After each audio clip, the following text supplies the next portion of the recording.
1974년 겨울 광주의 작은 골목에서 11살 소녀 김미영이 사라졌을 때 아무도 그 실종이 17년이라는 긴 시간을 거쳐 한 통의 편지로 끝날 것이라고 상상하지 못했습니다.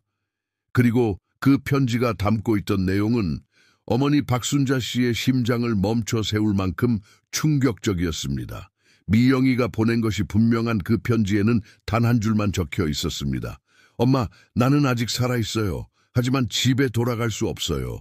1991년 3월 15일 우편함에서 발견된 이 편지는 17년간 딸을 찾아 헤맨한 어머니의 절망을 더욱 깊게 만들었습니다. 시간이 흐를수록 박순자 씨의 절망은 깊어져 갔습니다. 매일 아침 일어나면 미영이가 돌아와 있기를 바랐지만 빈 방만이 그녀를 맞이했습니다. 김정호 씨는 직장을 그만두고 딸을 찾는 일에 매달렸습니다. 전국의 고아원과 보육원에 전화를 걸었고 실종 아동을 다루는 모든 기관에 연락했습니다. 하지만 미영이에 대한 단서는 전혀 찾을 수 없었습니다. 편지지는 낡았지만 글씨는 분명히 미영이의 것이었고 우표에 찍힌 소인은 서울 종로구였습니다. 박순자 씨는 그날 밤 잠을 이루지 못했습니다. 딸이 살아있다는 희망과 동시에 왜 집에 돌아올 수 없다는 것인지에 대한 공포가 그녀를 짓눌렀습니다. 하지만 이것은 단지 시작에 불과했습니다. 그 편지 이후로 박순자 씨에게는 더욱 기괴하고 설명할 수 없는 일들이 연이어 벌어지기 시작했습니다. 첫 번째 장, 만약 여러분이 이 이야기를 듣고 계신다면 구독 버튼을 눌러주시고 좋아요도 부탁드립니다. 그리고 어느 나라, 어느 도시에서 이 이야기를 듣고 계신지 댓글로 알려주세요. 여러분의 관심이 이런 잊혀진 이야기들을 세상에 알리는 힘이 됩니다. 첫 번째 장, 1974년 12월 23일, 크리스마스를 이틀 앞둔 오후였습니다. 김미영은 평소처럼 광주 동구 학동의 집 근처 문방구에서 연필을 사러 나갔습니다. 어머니 박순자 씨는 그날 오후 미영이에게 빨리 다녀와라, 저녁 준비해야 한다고 말했습니다. 그것이 딸과 나눈 마지막 대화였습니다. 미영이는 분홍색 털모자를 쓰고 남색 패딩 점퍼를 입고 집을 나섰습니다. 키 140cm, 몸무게 32kg의 작은 체구였지만 또래보다 영리하고 말도 잘하는 아이였습니다. 하지만 오후 6시가 되어도 유답시가 되어도 미영이는 돌아오지 않았습니다. 박순자 씨는 처음에는 친구 집에서 놀고 있을 거라고 생각했습니다. 미영이는 평소에도 친구들과 어울리기를 좋아했고 시간 가는 줄 모르고 놀다가 늦게 들어오는 일이 종종 있었습니다. 하지만 밤 9시가 넘어서도 소식이 없자 박순자 씨는 불안해지기 시작했습니다. 남편 김정호 씨와 함께 동네를 뒤지기 시작했습니다. 문방구 사장 최영수 씨는 미영이가 오후 4시경 연필 한 자루를 사고 나갔다고 증언했습니다. 평소와 다를 게 없었어요. 연필 하나 사고 감사합니다. 인사하고 나갔는데 최영수 씨의 말에 따르면 미영이는 문방구를 나선 후 집 방향으로 걸어갔다고 했습니다. 그 이후의 행적은 아무도 몰랐습니다. 집까지는 불과 200m 거리였습니다. 그 짧은 거리에서 11살 소녀가 흔적도 없이 사라진 것입니다.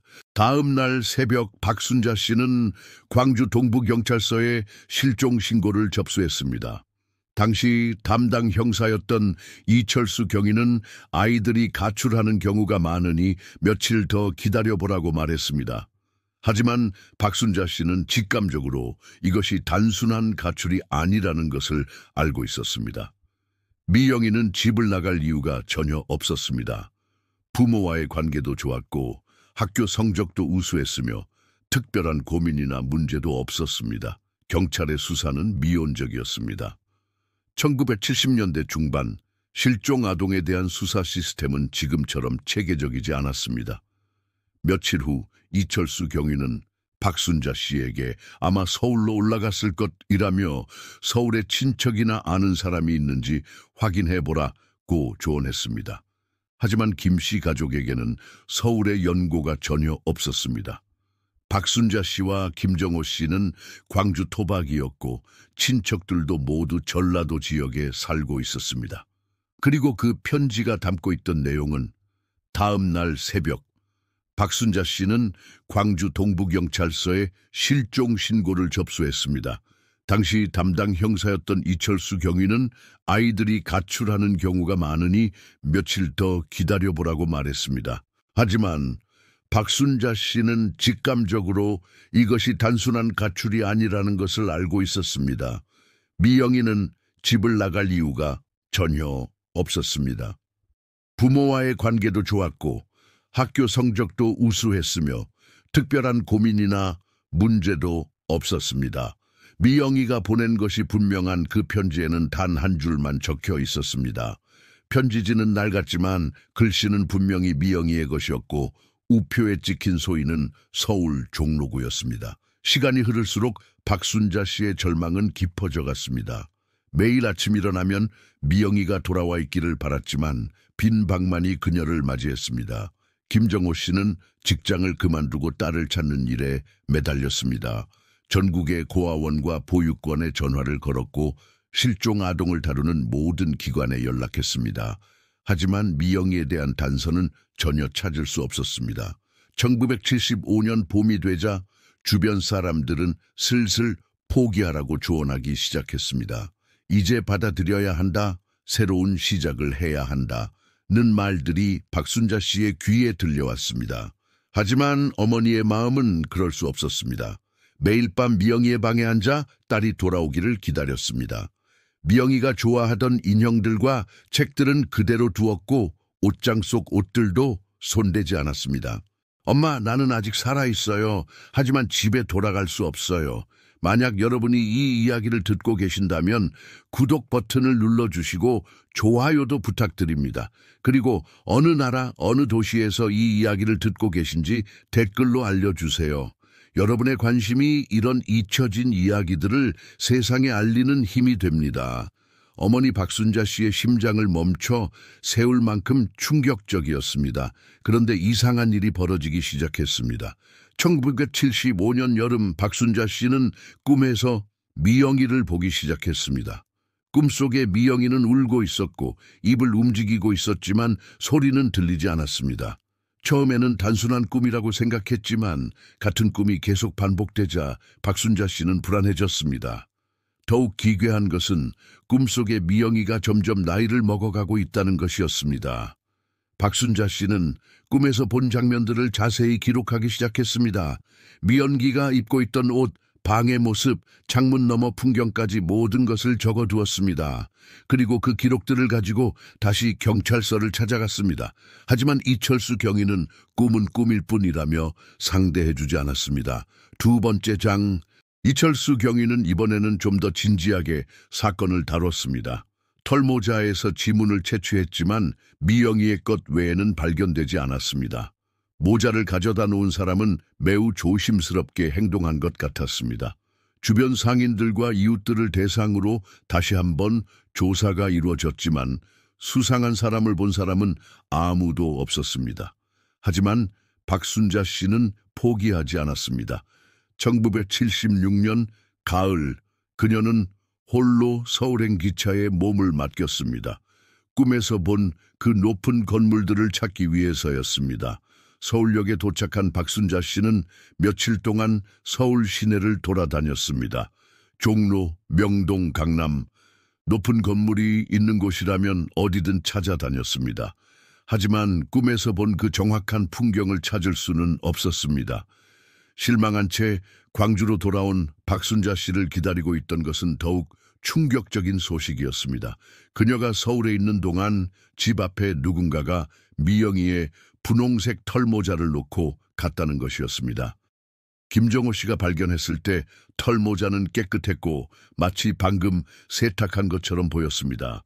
하지만 그것은 분명히 미영이가 실종 당일 쓰고 나간 그 모자였습니다. 두 번째 장, 털모자의 발견은 김씨 가족에게 새로운 희망과 동시에 더 큰 공포를 안겨주었습니다. 누군가가 미영기를 데리고 있다는 것이 확실해졌지만 왜 이제 와서 모자를 돌려보낸 것인지 이해할 수 없었습니다. 박순자 씨는 그 모자를 가슴에 안고 밤새 울었습니다. 미영이의 냄새가 아직도 남아있는 것 같았습니다. 이철수 경위는 이번에는 좀 더 진지하게 사건을 다뤘습니다. 털모자에서 지문을 채취했지만 미영이의 것 외에는 발견되지 않았습니다. 모자를 가져다 놓은 사람은 매우 조심스럽게 행동한 것 같았습니다. 주변 상인들과 이웃들을 대상으로 다시 한번 조사가 이뤄졌지만 수상한 사람을 본 사람은 아무도 없었습니다. 그런데 털모자 발견 일주일 후 더욱 기묘한 일이 벌어졌습니다. 박순자 씨가 시장에서 장을 보고 돌아오는 길에 한 중년 남자가 그녀에게 다가왔습니다. 그 남자는 미영이 어머니시죠? 라고 물었습니다. 박순자 씨가 놀라며 고개를 끄덕이자 남자는 미영이가 잘 지내고 있으니 걱정하지 마세요 라고 말하고는 사라져 버렸습니다. 그 남자의 얼굴을 자세히 보지 못했지만 40대 중반 정도로 보였고 검은색 중절모를 쓰고 있었습니다. 박순자 씨는 즉시 경찰서로 달려가 이 사실을 신고했습니다. 하지만 그 남자에 대한 단서는 그것이 전부였습니다. 이 사건 이후 박순자 씨는 더욱 예민해졌습니다. 길을 걸을 때마다 누군가가 자신을 지켜보고 있는 것 같은 느낌이 들었습니다. 실제로 며칠 후 집 근처에서 같은 남자를 다시 보았다고 했습니다.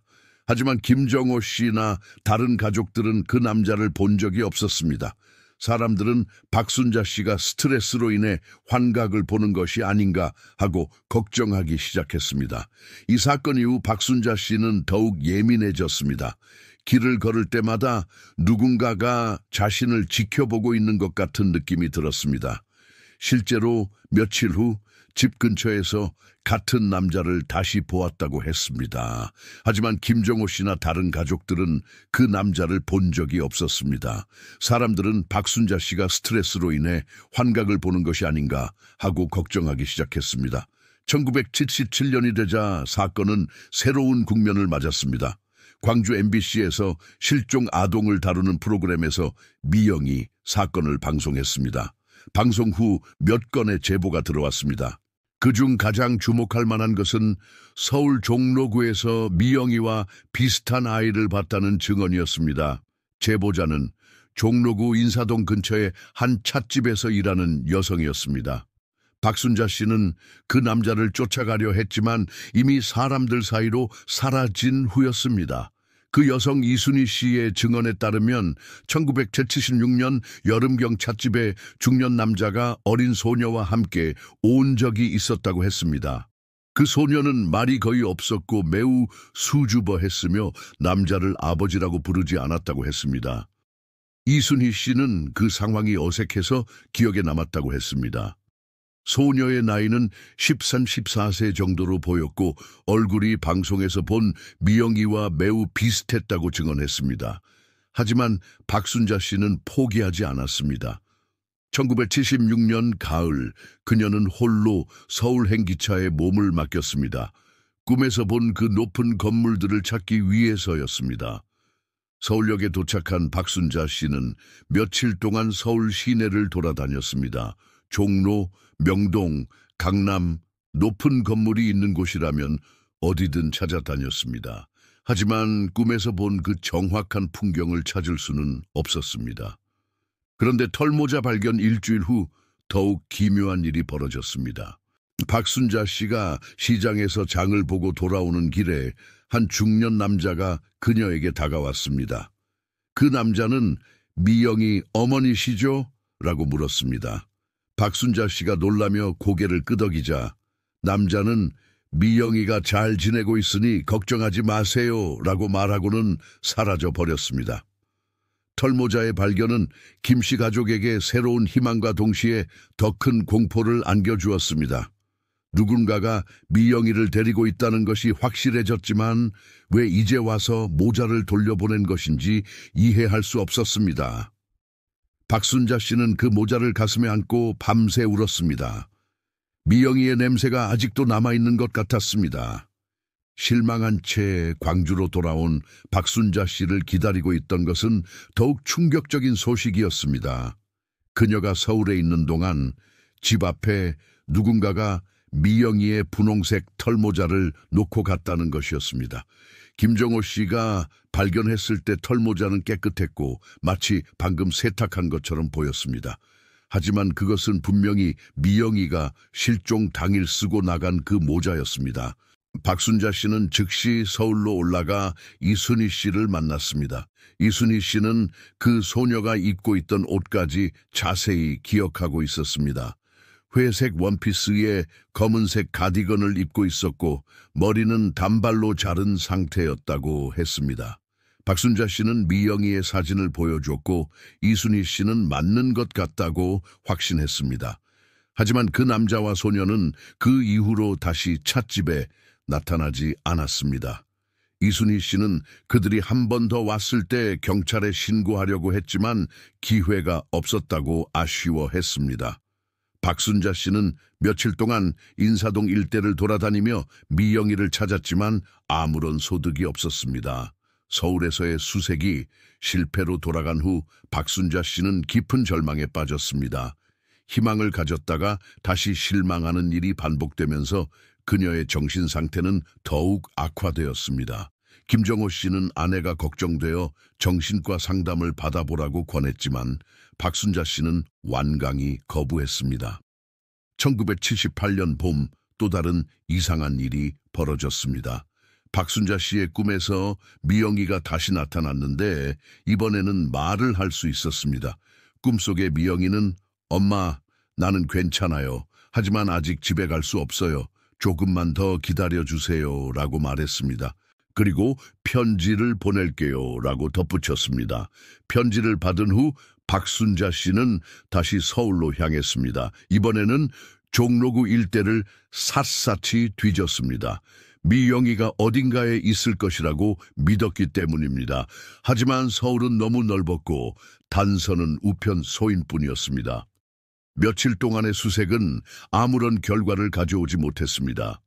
서울에서의 수색이 실패로 돌아간 후 박순자 씨는 깊은 절망에 빠졌습니다. 희망을 가졌다가 다시 실망하는 일이 반복되면서 그녀의 정신 상태는 더욱 악화되었습니다. 김정호 씨는 아내가 걱정되어 정신과 상담을 받아보라고 권했지만 박순자 씨는 완강히 거부했습니다. 하지만 편지는 오지 않았습니다. 꿈에서 미영이는 15세 정도로 보였고 예전보다 키도 많이 자란 상태였습니다. 하지만 얼굴은 여전히 어린 시절의 모습을 간직하고 있었습니다. 박순자 씨는 그 꿈 이후로 매일 우편함을 확인했습니다. 미연기가 약속한 편지가 올 것이라고 믿었기 때문입니다. 1978년이 지나고 1979년이 되어도 1980년이 되어도 편지는 오지 않았습니다. 박순자 씨는 점점 지쳐갔습니다. 김정호 씨도 더 이상 적극적으로 딸을 찾지 않았습니다.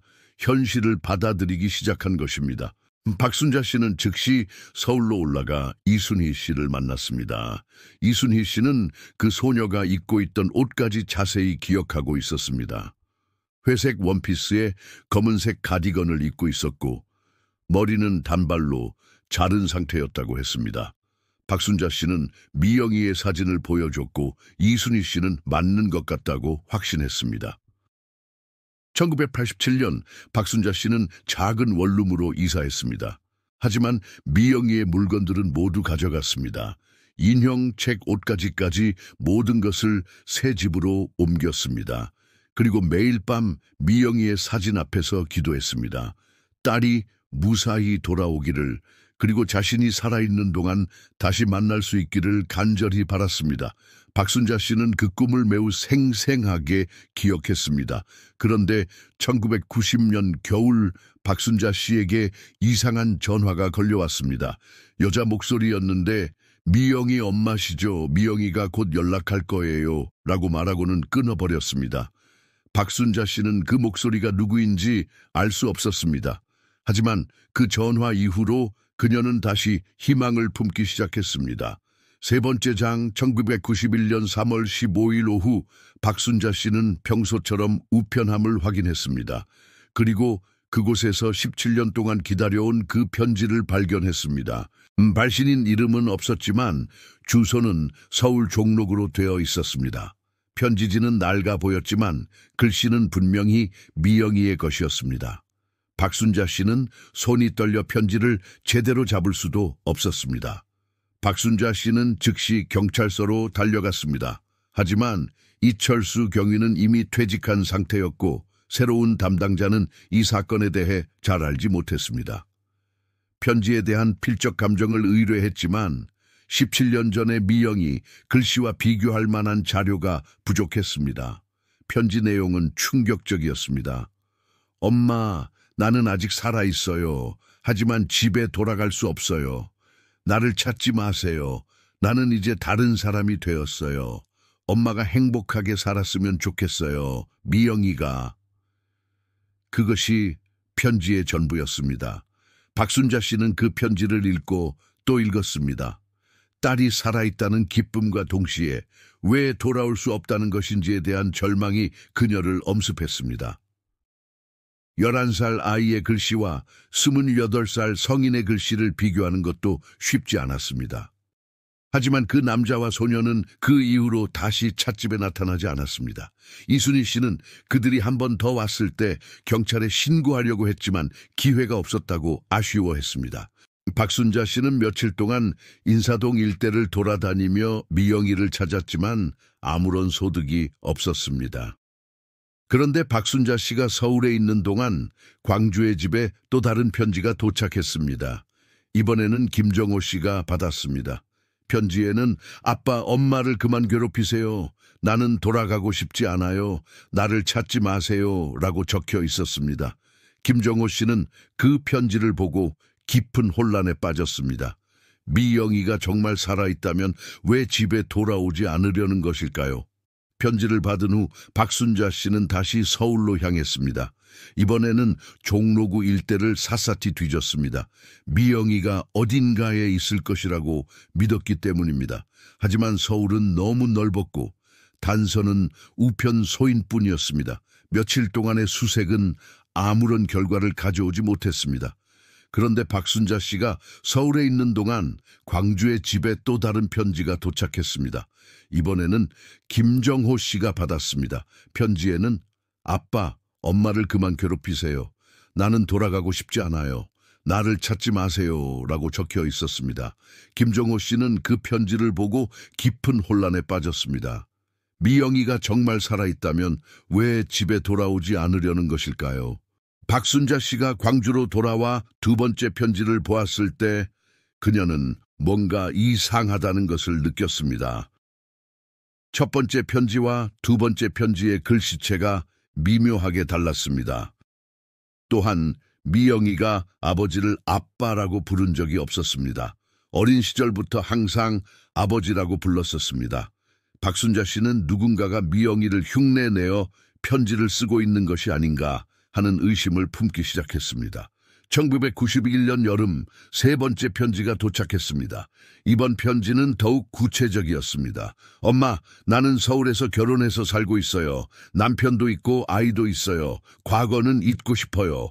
제발 나를 찾지 마세요. 박순자 씨는 이 편지를 읽고 무너져 내렸습니다. 딸이 새로운 가정을 꾸리고 살고 있다면 자신이 끼어들 자리는 없는 것이었습니다. 하지만 며칠 후 박순자 씨는 이상한 점을 발견했습니다. 편지에 적힌 주소를 자세히 살펴보니 실제로는 존재하지 않는 주소였습니다. 서울 종로구에는 그런 번지가 없었습니다. 박순자 씨는 다시 의심을 품기 시작했습니다. 누군가가 의도적으로 가짜 편지를 보내고 있는 것이 분명했습니다. 하지만 미영이는 계속해서 집에 돌아가고 싶어 했습니다. 조성환은 미영이가 도망가지 못하도록 감시했고 때로는 폭력을 사용하기도 했습니다. 시간이 지나면서 미영이는 점점 말이 없어졌고 외부와의 접촉을 피하게 되었습니다. 하지만 며칠 후 박순자 씨는 이상한 점을 발견했습니다. 편지에 적힌 주소를 자세히 살펴보니 실제로는 존재하지 않는 주소였습니다. 서울 종로구에는 그런 번지가 없었습니다. 박순자 씨는 다시 의심을 품기 시작했습니다. 누군가가 의도적으로 가짜 편지를 보내고 있는 것이 분명했습니다. 박순자 씨는 새로운 담당 형사 정민수 경위와 함께 편지의 출처를 추적하기 시작했습니다. 우체국 직원들을 만나고 편지가 투입된 우체통을 찾아다녔습니다. 그리고 마침내 중요한 단서를 발견했습니다. 세 번째 편지는 종로구가 아닌 성북구의 우체통에서 투입된 것이었습니다. 누군가가 거짓 정보를 주려고 의도적으로 다른 구에서 편지를 붙인 것입니다. 1976년부터 1990년까지 성북구에 거주했던 한 남자가 있었는데 그는 여러 번 아동 유괴 혐의로 조사를 받은 전력이 있었습니다. 그의 이름은 조성환이었고 현재는 경기도 의정부로 이사한 상태였습니다. 조성환은 미영이를 서울로 데려와 자신의 집에 감금했습니다. 처음에는 며칠 후에 돌려보낼 생각이었다고 했습니다. 하지만 시간이 지나면서 미영이가 자신에게 의존하게 되었고 그는 그 상황을 즐기기 시작했습니다. 미영이에게 새로운 이름을 지어주고 자신의 딸이라고 주변에 소개했습니다. 조성환은 1991년 8월에 체포되었습니다. 그의 집에서 미영이의 물건들이 발견되었습니다. 분홍색 털모자뿐만 아니라 미영이가 실종 당일 입고 있던 남색 패딩 점퍼, 그리고 미영이가 쓰던 연필까지 모든 것이 그대로 보관되어 있었습니다. 하지만 정작 미영이는 어디에도 없었습니다. 1974년 12월 23일 그는 광주에서 일을 마치고 서울로 돌아가는 길이었습니다. 그때 문방구에서 나오는 미영이를 보았고 순간적인 충동으로 그녀를 납치했습니다. 성북구 일대를 조사하던 중 정민수 경위는 흥미로운 사실을 발견했습니다. 조성환은 미영이를 서울로 데려와 자신의 집에 감금했습니다. 처음에는 며칠 후에 돌려보낼 생각이었다고 했습니다. 하지만 시간이 지나면서 미영이가 자신에게 의존하게 되었고 그는 그 상황을 즐기기 시작했습니다. 미영이에게 새로운 이름을 지어주고 자신의 딸이라고 주변에 소개했습니다. 1976년 여름 인사동 찻집에서 목격된 것도 바로 조성환과 미영이였습니다. 1984년 21살이 된 미영이는 조성환의 집에서 도망쳤습니다. 하지만 10년 동안의 감금 생활로 인해 그녀는 정상적인 사회생활을 할 수 없는 상태였습니다. 신분증도 없었고 교육도 제대로 받지 못했습니다. 결국 미영이는 거리에서 노숙자 생활을 하게 되었습니다. 조성환은 미영이가 도망간 후에도 그녀를 찾아다녔습니다. 그리고 1987년 겨울 서울역 근처에서 미영이를 다시 발견했습니다. 하지만 그때의 미영이는 이미 심각한 정신적 문제를 앓고 있었습니다. 추위와 굶주림, 그리고 오랜 트라우마로 인해 그녀의 정신 상태는 돌이킬 수 없을 정도로 악화되어 있었습니다. 조성환은 미영이를 다시 자신의 집으로 데려왔지만 이번에는 그녀를 돌보는 것이 주된 목적이었습니다. 미영이는 대부분의 시간을 멍하니 앉아서 보냈고 가끔씩 어머니를 찾으며 울었습니다. 조성환은 그런 미영이를 보며 죄책감을 느꼈지만 이미 돌이킬 수 없는 상황이었습니다. 조성환은 처음에는 모든 것을 부인했습니다. 하지만 증거가 너무 명확했고 결국 그는 진실을 털어놓았습니다. 조성환은 미영이를 다시 자신의 집으로 데려왔지만 이번에는 그녀를 돌보는 것이 주된 목적이었습니다. 미영이는 대부분의 시간을 멍하니 앉아서 보냈고 가끔씩 어머니를 찾으며 울었습니다. 조성환은 그런 미영이를 보며 죄책감을 느꼈지만 이미 돌이킬 수 없는 상황이었습니다. 1990년 12월 미영이는 폐렴으로 사망했습니다. 조성환은 그녀를 경기도 의정부의 한 야산에 몰래 매장했습니다. 그리고 박순자 씨가 딸을 포기하고 새로운 삶을 살기를 바라는 마음에서 가짜 편지들을 보내기 시작했습니다. 미영이가 행복하게 살고 있다고 믿게 만들어서 어머니의 고통을 덜어주고 싶었다는 것이 그의 변명이었습니다. 박순자 씨가 광주로 돌아와 두 번째 편지를 보았을 때 그녀는 뭔가 이상하다는 것을 느꼈습니다. 첫 번째 편지와 두 번째 편지의 글씨체가 미묘하게 달랐습니다. 또한 미영이가 아버지를 아빠라고 부른 적이 없었습니다. 어린 시절부터 항상 아버지라고 불렀었습니다. 박순자 씨는 누군가가 미영이를 흉내내어 편지를 쓰고 있는 것이 아닌가 하는 의심을 품기 시작했습니다. 박순자 씨는 새로운 담당 형사 정민수 경위와 함께 편지의 출처를 추적하기 시작했습니다. 우체국 직원들을 만나고 편지가 투입된 우체통을 찾아다녔습니다. 그리고 마침내 중요한 단서를 발견했습니다. 세 번째 편지는 종로구가 아닌 성북구의 우체통에서 투입된 것이었습니다. 누군가가 거짓 정보를 주려고 의도적으로 다른 구에서 편지를 붙인 것입니다. 17년 동안 기다려온 딸이 이미 1년 전에 세상을 떠났다는 사실을 받아들일 수 없었습니다. 더욱 가슴 아픈 것은 미영이가 마지막까지 어머니를 그리워하며 죽었다는 것이었습니다. 미영이의 유해는 의정부 야산에서 발견되었습니다. 17년 만에 딸과 재회한 박순자 씨는 며칠 동안 말을 잃었습니다. 장례식은 조용히 치러졌고 미영이는 광주의 한 공동묘지에 안장되었습니다. 박순자 씨는 매일 딸의 무덤을 찾아가 17년 동안 하지 못했던 이야기들을 들려주었습니다. 조성환은 살인죄와 유괴죄로 무기징역을 선고받았습니다. 하지만 그 어떤 처벌도 박순자 씨의 상처를 치유할 수는 없었습니다. 그녀는 딸을 잃은 슬픔뿐만 아니라 17년 동안 딸이 겪었을 고통에 대한 죄책감에 시달렸습니다. 자신이 더 일찍 찾아냈다면 미영이를 구할 수 있었을 것이라는 생각이 그녀를 괴롭혔습니다. 조성환은 살인죄와 유괴죄로 무기징역을 선고받았습니다. 하지만 그 어떤 처벌도 박순자 씨의 상처를 치유할 수는 없었습니다. 그녀는 딸을 잃은 슬픔뿐만 아니라 17년 동안 딸이 겪었을 고통에 대한 죄책감에 시달렸습니다. 자신이 더 일찍 찾아냈다면 미영이를 구할 수 있었을 것이라는 생각이 그녀를 괴롭혔습니다. 박순자 씨는 2003년 심장마비로 세상을 떠났습니다. 그녀의 유언에 따라 미영이 곁에 묻혔습니다. 모녀는 그렇게 29년 만에 다시 만났습니다. 김정호 씨는 두 사람의 무덤 앞에서 미안하다는 말을 반복했습니다. 딸을 지키지 못한 아버지로서 그리고 아내를 이해하지 못한 남편으로서의 후회였습니다. 박순자 씨는 17년 동안 딸이 어딘가에서 행복하게 살고 있을 것이라는 희망으로 버텼습니다. 하지만 진실은 그 희망보다 훨씬 잔혹했습니다. 때로는 진실이 우리를 자유롭게 하지만 때로는 진실이 우리를 파괴하기도 합니다. 그럼에도 불구하고 우리는 진실을 알고 싶어 합니다. 그것이 인간의 본성이기 때문입니다. 만약 여러분 주변에 갑자기 사라진 사람이 있다면 그 사람이 어딘가에서 도움을 기다리고 있을지도 모릅니다.